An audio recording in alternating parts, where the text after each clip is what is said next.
बहुत समय पहले की बात है। काशी नगरी में एक सेठ और सेठानी रहा करते थे। वो गणेश भगवान के परम भक्त थे।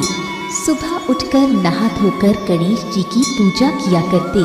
उन्हें लड्डू और मोदक का भोग लगाकर ही स्वयं भोजन ग्रहण करते।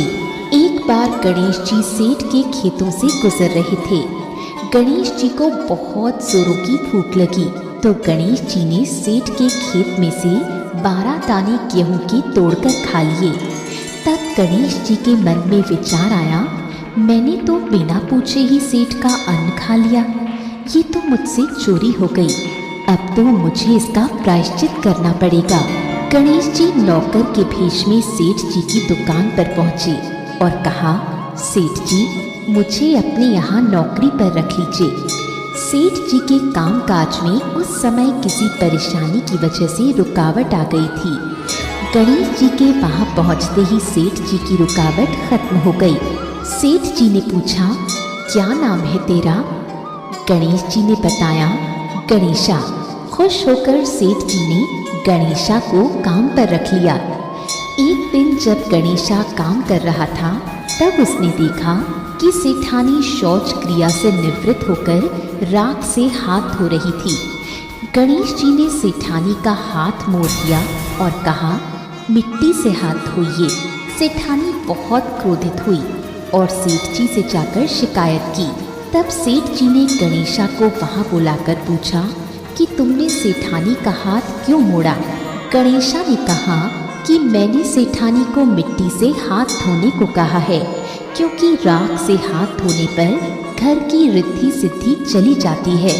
सेठ ने सेठानी से कहा कि तुम गणेशा की बात सुन लो, ये घर के शुभ के बारे में ही सोचता है। कुछ दिनों बाद कुंभ का मेला लगा।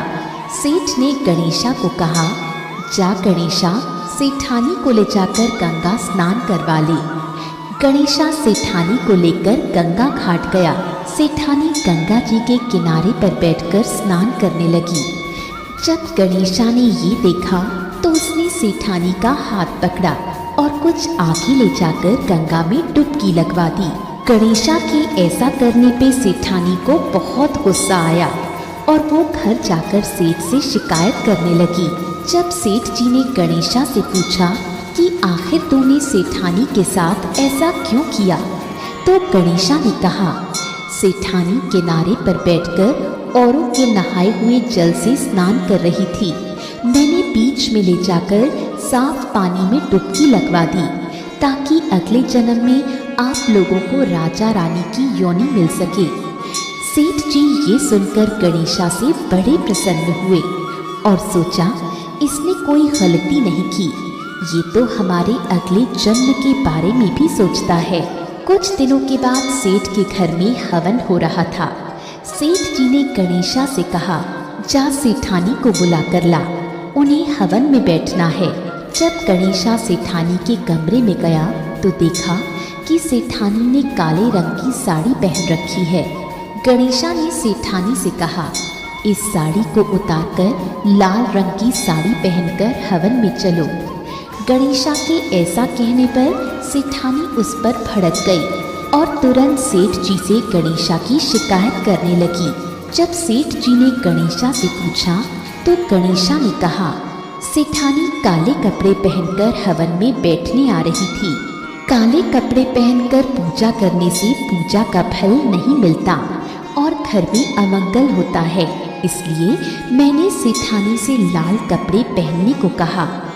ये सुन सेठ जी ने सेठानी से कहा, ये गणेशा बहुत ही समझदार है, हमेशा हमारे हित के बारे में सोचता है, ये जैसा कहता है वैसा ही करो। कुछ दिनों के बाद गणेश चतुर्थी आई। पंडित जी ने गणेश जी की नई मूर्ति लाने के लिए कहा। सेठ जी ने कहा कि नई मूर्ति तो नहीं है। तब गणेशा सामने आकर बोला कि मूर्ति की जगह मुझे बैठा लो, मुझे भोग लगाकर मेरी पूजा करो। ये सुनकर सेठ जी को गणेशा पर बहुत जोर से गुस्सा आया। उन्होंने गणेशा पर चिल्लाते हुए कहा, तेरी इतनी हिम्मत! अब तक तो तू सिर्फ सेठानी को परेशान किया करता था, अब तू मेरे साथ भी मजाक करने लगा है। तब गणेश जी अपने असली रूप में आ गए और पूजा के स्थान पर विराजमान हुए। सेठ सेठानी दोनों गणेश जी को देखकर मनमोहित हो गए। उनके मुंह से एक स्वर नहीं निकल रहा था। उन दोनों ने फिर बड़े धूमधाम से गणेश जी की पूजा और आरती की। पूजा समाप्त होने के बाद गणेश जी अंतर ध्यान हो गए। सेठ सेठानी को मन में बहुत विचार आया कि हमने गणेश जी को अपने यहाँ नौकर रखा, उनसे काम करवाया, ये तो अनर्थ हो गया। ये सोच सोचकर सेठ का मन दुखी हो गया और उनका खाना पीना छूट गया। तब रात को गणेश जी उनके सपने में आए और कहा, इसमें तुम्हारा कोई दोष नहीं है। मैंने तुम्हारे खेत से 12 दाने गेहूं के तोड़कर खाए थे, जिसके कारण मैं तुम्हारे यहाँ नौकर बनकर आया। गणेश जी ने सेठ जी को आशीर्वाद दिया कि तुम्हारा घर धन धान्य से सदा भरा रहेगा, तुम पर मेरी कृपा हमेशा बनी रहेगी। बोलो गणेश जी महाराज की जय। हे गणेश जी महाराज, जिस तरह आपने सेठ सेठानी को आशीर्वाद दिया, वैसा इस कहानी को देखने और सुनने वालों को भी देना।